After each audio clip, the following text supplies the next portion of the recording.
भगवान की। स्वागत है आपकी आज की प्रश्नोत्तरी में। जिनका सवाल है वो अपने हाथ उठाएं। सीधे दे। माइक लेके वहाँ जाओ, वो भैया खड़े हो जाओ। वहाँ बेटा, वो भैया को पहले उनको देना। प्रणाम महाराज जी। जी महाराज जी, मैं पहले तो सबको प्रणाम करना चाहूँगा। ठाकुर जी को प्रणाम, सभी को प्रणाम। मैं काफ़ी 1 साल से परेशान हूँ। मेरा प्रेम विवाह हो रहा था और दोनों परिवार के वजह से, लड़की पक्ष और लड़के पक्ष के वजह से चीज़ें टकराव में आ गई। मैं बस यही आशीर्वाद चाहता हूँ कि दोनों परिवार का मिलन हो जाए और हमारी ठकुराइन जो मेरी धर्मपत्नी होने वाली थी उनके साथ हमारा मिलन हो जाए। कुछ उनके पक्ष से गलती हुई, कुछ हमारे पक्ष से गलतियाँ हुई। वो गलतियाँ मैं यहाँ नहीं रखना चाह रहा। बस ये कि क्या गलतियाँ हुई? गलतियाँ पहले तो हमारे परिवार की तरफ से होती आई। जब से रिश्ता बना हम लोग का, दोनों परिवार के द्वारा हम लोग एक साथ रहे, एक ऑफिस में काम करते रहे, दिन भर रहे, दिनचर्या अपना निभाते रहे। लेकिन मेरे परिवार के द्वारा हमेशा शादी का तारीख टाला गया, किन्हीं ना किन्हीं वजहों से। आपके परिवार की तरफ से शादी का तारीख टाला गया और उनके माँ बाप की तरफ से हमेशा एग्री थे। 6 मार्च तक एग्री थे। अभी आपके होने वाली पत्नी एग्री है? हाँ, अभी भी एग्री हैं वो। आप एग्री हो? हम भी एग्री हैं। कौन एग्री नहीं है? दोनों परिवार आज आपस में इतना लड़ चुका है, पुलिस केस हो चुका है, सारी चीजें हो चुकी है। और हम लोग किस बात को लेके लड़ गया? अब कुछ भीतर की बातें हैं, अगर आप आदेश करें तो मैं बोल पाऊँ। हाँ बताइए, थोड़ा सा बताइए। शॉर्टकट में बताता हूँ पुजारी जी।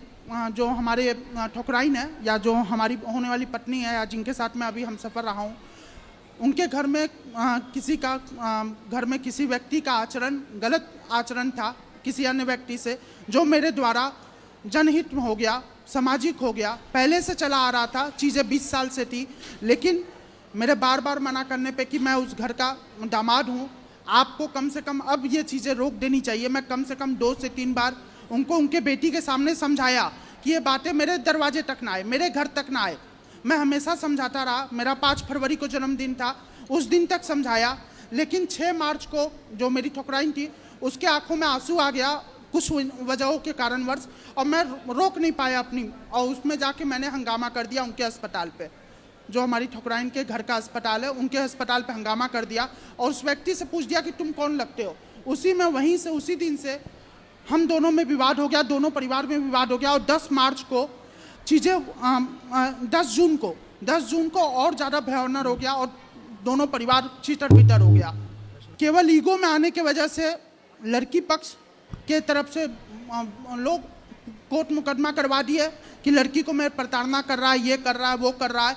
जबकि गुरुजी मैं 1 साल से दोनों परिवार के सहमति से हम दोनों एक कार्यालय में काम करते आए। 1 साल तक पूरा नित्य क्रियाक्रम 1 साल तक रखे, अपना पति पत्नी के स्वरूप में रहे। तो हम आपकी क्या मदद करें ये बताओ। बस आप इतना संदेश दे दें कि हमारा दोनों परिवार एक हो जाए। जो भूल चूक हुई मैं माफी मांगता हूँ, दंडवत करता हूँ दोनों परिवार के सामने, क्योंकि हम दोनों पति पत्नी के हर स्वरूप में रह चुके हैं। मेरी इच्छा अब नहीं होगी कि मैं किसी को स्वीकार पाऊँ, ना उसकी इच्छा है। हम उसके मन में इतना विघ्न डाल दिया गया, उसके दिमाग में इतना विघ्न डाल दिया गया। तो वो व्यक्ति कौन है जो आचरणहीन है? वो आपकी पत्नी का क्या लगता है? अगर माफ करे पुजारी जी, बोल पाना संभव ना हो पाए यहाँ तो। ठीक है, तो मत बोलिए। हाँ, बस ये है कि सगा रिश्ता है, खून का रिश्ता है। ठीक है, हाँ, चलो भगवान करें आपका विवाह बस आप हो। दोनों परिवार को तो थोड़ा आप सा दोनों के माँ बाप तैयार हों तो शादी के पहले काहे इतना बवाल कर लिए आप जाके? पुजारी जी, जो चीजें अच्छी नहीं लगती स्वभाव को ना, तो 1 बार समझा रहा हूँ, 2 बार समझा रहा हूँ, 3 बार समझा रहा हूँ। लेकिन अगर उस कारणवश मेरे पत्नी पे बल आ रहा है, मेरी पत्नी रोधी थी। अरे तो अभी आपकी पत्नी वो कहाँ हुई?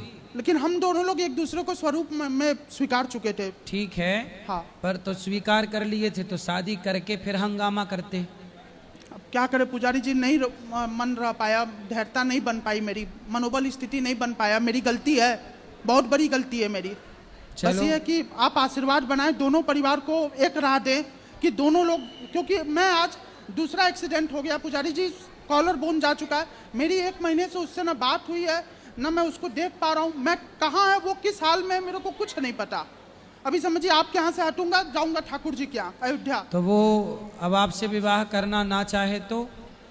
वो सुख में रहे, शांति से रहे, उतना बस हमको पता चला। क्योंकि उसके ऊपर वशीकरण, उसके ऊपर तांत्रिक क्रिया, मारा पीटा गया है, ये सारी चीजें हुई है। वो खुद अपने पैर पे घाव दे रही है, कपार पे लोटा मारी, उसकी माँ का कहा है ये।